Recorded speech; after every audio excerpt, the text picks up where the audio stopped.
क्या आपको वाकई लगता है कि मंजुलिका की कहानी खत्म हो चुकी है? अगर हाँ, तो आप बहुत बड़े धोखे में हैं। भूल भुलैया 4 में एक ऐसी रूह की एंट्री हुई है जिसके सामने मंजुलिका का खौफ भी फीका पड़ जाता है, और इस फिल्म की गहराइयों में एक ऐसा राज दफन है जिसे 99% लोग फिल्म देखने के बाद भी समझ ही नहीं पाए।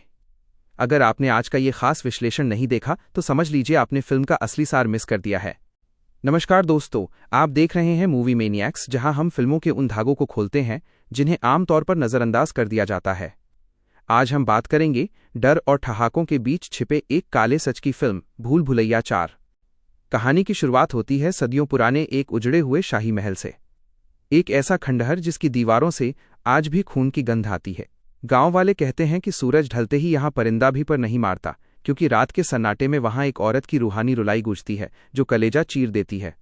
जब रूह अफ़ज़ा हमेशा की तरह अपनी मस्ती और बेफिक्री के साथ इस महल में कदम रखता है तो उसे लगता है कि ये सब सिर्फ डराने के लिए फैलाई गई अफवाहें हैं।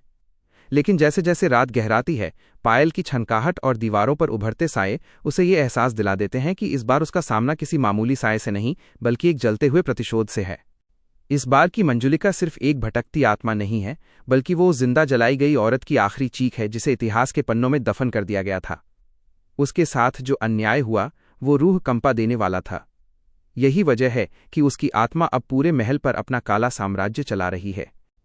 फिल्म में दिखाया गया है कि जो भी शख्स उसके राज के करीब पहुंचने की कोशिश करता है वो या तो अपना मानसिक संतुलन खो बैठता है या फिर हमेशा के लिए मौत की नींद सो जाता है। लेकिन रुकिए, असली खेल तो यहां शुरू होता है। फिल्म का सबसे बड़ा और चौंकाने वाला मोड़, द ट्विस्ट, ये है कि जिसे हम अब तक खलनायक समझ रहे थे यानी मंजुलिका, वो असली विलन है ही नहीं। पर्दा तब उठता है जब पता चलता है कि असली शैतान तो हाड़ मांस का बना एक इंसान है, महल का मौजूदा मालिक। उसी ने अपनी सत्ता और संपत्ति की हवस में अपनी ही निर्दोष पत्नी को मौत के घाट उतारा था। मंजुलिका यहां सिर्फ डराने नहीं आई थी, वो तो इंसाफ की गुहार लगा रही थी। वो बदला नहीं बल्कि उस पाप का अंत चाहती थी जिसने उसकी जिंदगी छीन ली। फिल्म के आखिरी हिस्से में निर्देशक ने एक मास्टर स्ट्रोक खेला है। मंजुलिका उस गुनहगार को मारती नहीं है, वो उसे उसके अपराधों के साथ उन काली यादों के पिंजरे में जिंदा छोड़ देती है।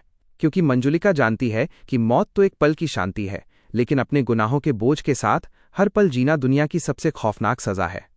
ये फिल्म हमें एक बहुत बड़ा सबक देती है कि इस कायनात में सबसे डरावना भूत कोई रूह नहीं बल्कि खुद इंसान के भीतर छुपा हुआ शैतान होता है।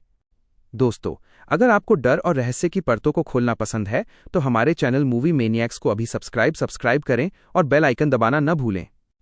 कमेंट में हमें ज़रूर बताइए, क्या आपको भी लगता है कि इंसान भूतों से ज़्यादा खतरनाक होते हैं? और आपको इस फिल्म की नई मंजुलिका कैसी लगी? जल्द मिलेंगे एक और फिल्म के अनकहे सच के साथ। तब तक देखते रहिए मूवी मैनिएक्स।